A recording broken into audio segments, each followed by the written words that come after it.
Mi nombre es Javier Gutiérrez Valdivia y les voy a presentar este video de la exploración neurológica, que esta va a ser la herramienta clínica más importante con la que vamos a contar en medicina para la detección y diagnóstico de las enfermedades del sistema nervioso.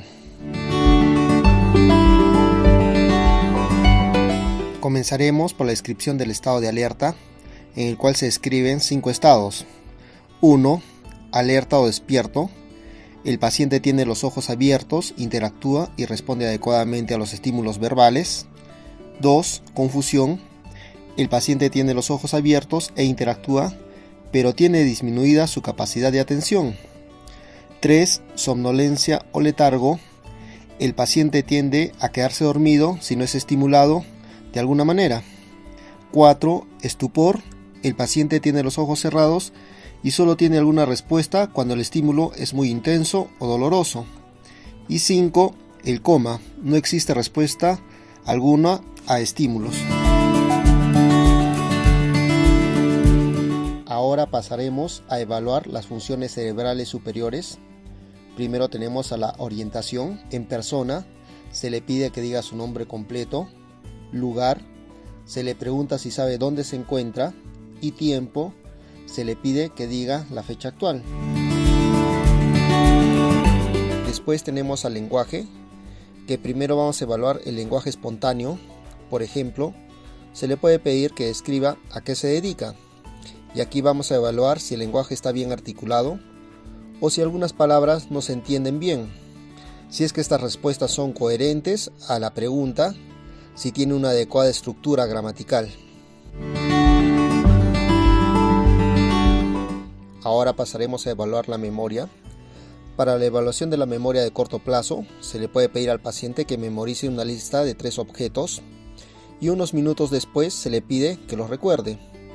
Para la memoria de mediano y largo plazo, se le puede preguntar, por ejemplo, a dónde fue o qué comió el día de ayer, en dónde nació y cuál es su fecha de nacimiento.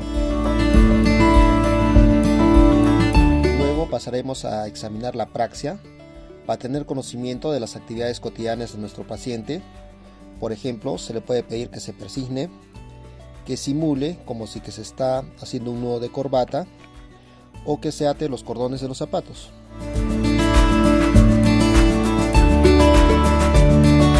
La exploración de las funciones mentales es sin duda uno de los apartados que pueden resultar más extensos dentro del examen neurológico. Ahora pasaremos a la exploración de los nervios craneales. Esta debe realizarse en forma ordenada, bilateral y comparativa. En este apartado se hará mención de los 12 pares craneales. Primer par, el nervio olfatorio. Este se va a evaluar pidiéndole al paciente que reconozca alguna sustancia conocida. Se debe tapar una fosa nasal y hacer que reconozca el olor por la fosa despejada. De la misma forma se hará con la siguiente fosa. Segundo par, nervio óptico. Su exploración comprende 4 pasos que deben realizarse en el siguiente orden. 1. Agudeza visual lejana y cercana. Para evaluar la agudeza visual lejana, se suele utilizar la tabla de Snellen, que consiste en una serie de letras de tamaño decreciente colocadas a una distancia de 6 metros. El paciente debe leer cada línea desde la primera hasta que no sea capaz de distinguir más detalles. En cuanto a la agudeza visual cercana, se utiliza la tabla de Jagger, que nos muestra una serie de texto en tamaño decreciente. Esta se debe colocar a 30 centímetros de distancia y se identifica cuál es la línea de tipo más pequeño que puede leer correctamente. 2. Visión cromática. La forma más sencilla de evaluarla es mostrarle al paciente objetos de colores primarios y así vamos a evaluar a cada ojo por separado, es decir, se ocluye el ojo contralateral. 3. Campos visuales. La prueba clínica más sencilla para evaluarlos es la campimetría por confrontación. en la que el médico compara sus campos visuales con los del paciente. Se colocan frente a frente a una distancia de aproximadamente 1 metro.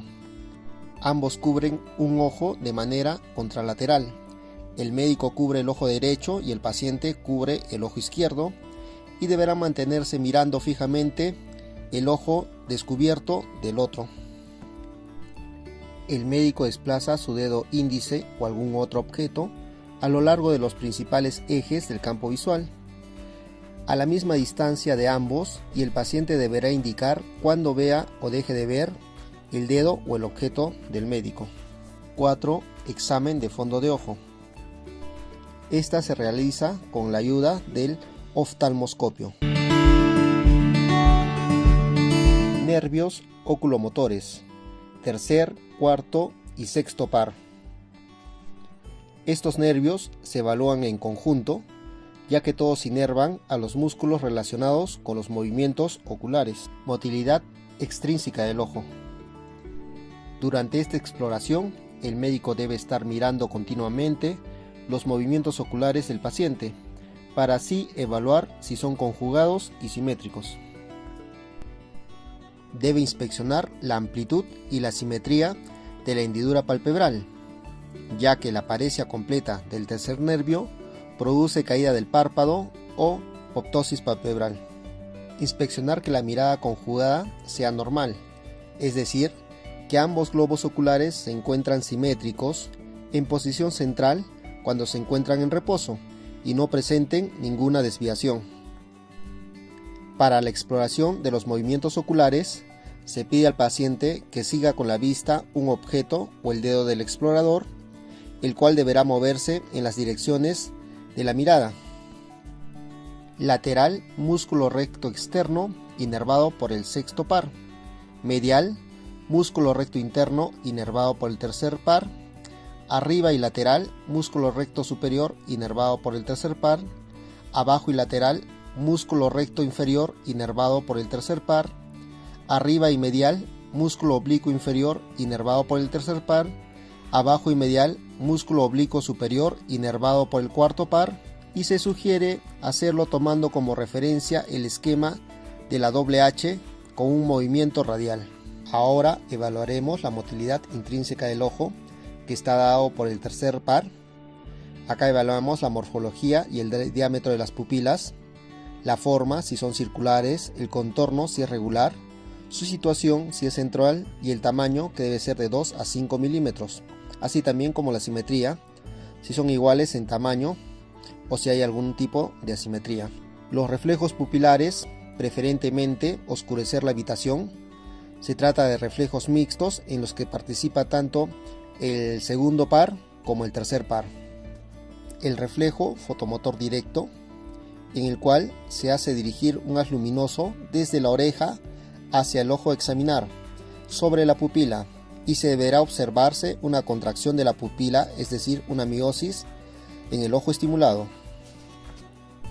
También debemos hacer la observación del reflejo consensual, el cual va a hacer que cuando el estímulo esté dado en un ojo, debemos también observar que este debe ser contralateral, es decir, debe haber una contracción de la pupila contralateral.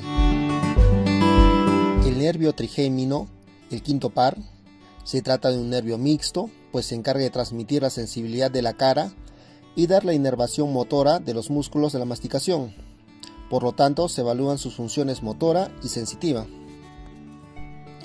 Su función motora se va a evaluar mediante la inspección y vamos a valorar el trofismo de los músculos macetero y temporal. Posteriormente se le pide al paciente que apriete fuertemente sus dientes mientras se palpan ambos músculos maceteros, y después se hace lo mismo palpando ambos músculos temporales con el fin de evaluar el tono y la fuerza. Su función sensitiva se explora mediante la sensibilidad facial táctil de las 3 ramas del nervio, la oftálmica, la maxilar y mandibular. La exploración completa requiere la evaluación de la sensibilidad al tacto grueso superficial con algún objeto delgado o romo, al dolor con un objeto puntiagudo y a la temperatura con algún objeto caliente o frío. La exploración del reflejo corneal se produce cuando se da el cierre palpebral rozando suavemente el borde de la córnea con algún objeto limpio y romo. Nervio facial, séptimo par. Este también es un nervio mixto cuya función es la inervación motora de la mayoría de los músculos de la cara y la sensación gustativa de los 2/3 anteriores de la lengua. Para la evaluación de la función motora se pide al paciente que realice diferentes movimientos o gestos faciales, comenzando por la frente y terminando con la boca. Esto tiene la finalidad de identificar asimetrías faciales que sugieran alguna paresia o parálisis de la musculatura facial. Nervio vestíbulo-coclear, octavo par. Está formado por dos nervios, el nervio vestibular, que transmite los impulsos relacionados con el equilibrio y la orientación espacial del cuerpo, y el nervio coclear, que es el nervio sensorial encargado de la audición. El médico frotará sus dedos cerca del conducto auditivo externo y los alejará poco a poco. El paciente debe indicar el momento en que deje de escuchar el sonido. Se realiza lo mismo en el oído contralateral y se compara la distancia a la que escucha tanto en uno como en otro. En caso de que el paciente no perciba el sonido o lo perciba menos de en un lado, deberá valorarse con la ayuda de un diapasón, tanto la conducción aérea y ósea del sonido mediante las pruebas de Rini y Weber. Nervio glosofaringio, noveno par, y nervio vago, décimo par. Se exploran juntos, pues inervan estructuras relacionadas funcionalmente. Se le debe decir al paciente que diga el fonema A de manera prolongada, y acá debemos observar si la elevación del velo del paladar es simétrica y si la úvula se encuentra en posición central. También tenemos que evaluar si existen problemas en la fonación. En caso de una paresia unilateral de los nervios 9 y 10, se observa que uno de los pilares del paladar no se eleva, lo cual produce una desviación de la úvula hacia el lado sano. En segundo lugar, se le pide al paciente que abra la boca y se le toca la pared posterior de la faringe con un bajalenguas y se debe observar la contracción de los pilares simultáneamente y el reflejo nauseoso. Nervio accesorio, onceavo par. Se encarga de la inervación motora de los músculos trapecio y esternocleidomastoideo. Por lo tanto, su exploración consiste en evaluar el trofismo por inspección, tono y fuerza, pidiendo al paciente que eleve los hombros y gire la cabeza contra resistencia en ambos músculos. Nervio hipogloso, doceavo par.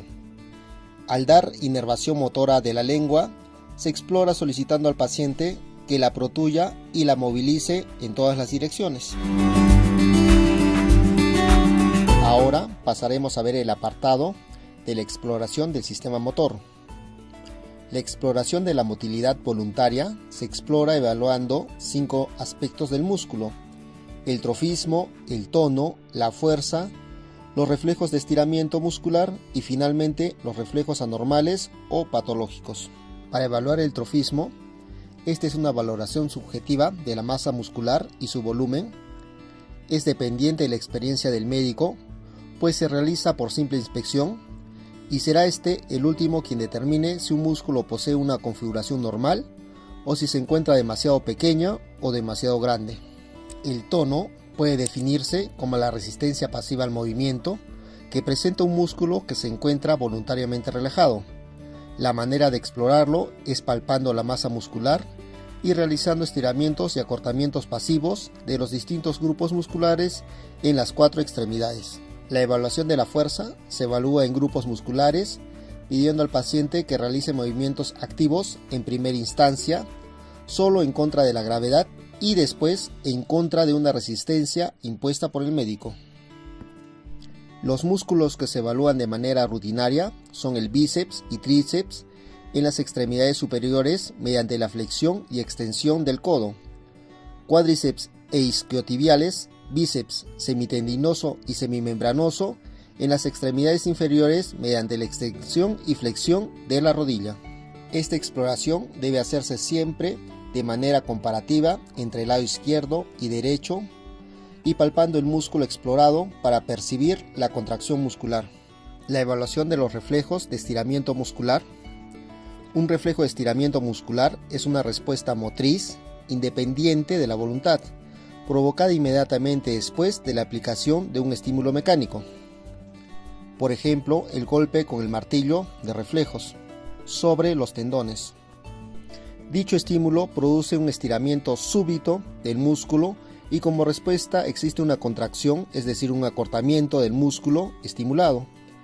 Para la exploración es necesario una técnica correcta que se adquiere paulatinamente conforme se practica. Los reflejos de estiramiento muscular más comunes en extremidades superiores son el reflejo bicipital, nivel de integración en médula espinal C6, el reflejo tricipital, nivel de integración en la médula espinal C7, mientras que en las extremidades inferiores son el reflejo patelar, nivel de integración en la médula espinal L4 y el reflejo aquileo, nivel de integración en la médula espinal S1. El aumento de la amplitud de los reflejos se denomina hiperreflexia, la disminución hiporreflexia y la ausencia arreflexia. Reflejos patológicos son aquellos que no pueden ser provocados en sujetos normales y debido a que su presencia indica una alteración neurológica, son también denominados signos. Así tenemos al signo de Babinski. Se traduce en una lesión en la vía piramidal. Al provocar el reflejo cutáneo plantar, cuya respuesta normal es la flexión de los dedos del pie, se obtiene una dorsiflexión del dedo gordo y un movimiento en abanico, abducción y flexión en el resto de los dedos. Después tenemos al signo de Hoffmann-Turner. Solo se considera patológicos cuando se asocian a otras alteraciones que sugieran una flexión piramidal. En ambos casos se obtiene una flexión del dedo índice o del dedo pulgar al sostener el dedo medio del paciente. Ahora veremos el apartado de la exploración de la coordinación motora y el equilibrio. Esta se puede evaluar mediante una coordinación de manera estática y dinámica. Así tenemos a la coordinación dinámica. Primero se evalúan las metrías mediante la prueba dedo-nariz. El médico coloca su dedo índice aproximadamente medio metro de la distancia de la frente del paciente y le pide que lo toque utilizando también su dedo índice y después toque su nariz. Esta se debe realizar en repetidas ocasiones y tratando de incrementar la velocidad para retar su capacidad. En segundo lugar, se explora también la diacocinesia, con la prueba de movimientos alternantes rápidos, pidiendo al paciente que coloque sus manos en los muslos con las palmas hacia abajo y después hacia arriba, que lo repita varias veces y cada vez más rápido. Finalmente, en este punto también se puede evaluar la marcha. Una manera sencilla es pedirle al paciente que camine lentamente de un lado a otro, observando la simetría de sus movimientos, posibles desviaciones en el recorrido y la presencia de movimientos asociados, por ejemplo el balanceo de los brazos o piernas. Posteriormente se le puede pedir que camine en puntas, en talones y en tándem. Siguiendo una línea recta, deberá hacerlo colocando un pie enseguida del otro, de manera que hagan contacto el talón de uno con la punta del otro en cada paso que dé. Ahora evaluaremos la coordinación estática. Esta se evalúa con la prueba de Romberg. En esta prueba se eliminan las modalidades visuales al pedirle al paciente que cierre los ojos y vestibular, al colocarlo de pie, erguido, pies juntos, brazos completamente extendidos hacia enfrente, palmas hacia abajo, cabeza un poco elevada. Esta resultará positiva en el caso que el paciente pierda el balance. Es por ello que el explorador deberá colocarse a un lado con los brazos extendidos, evitando que se caiga.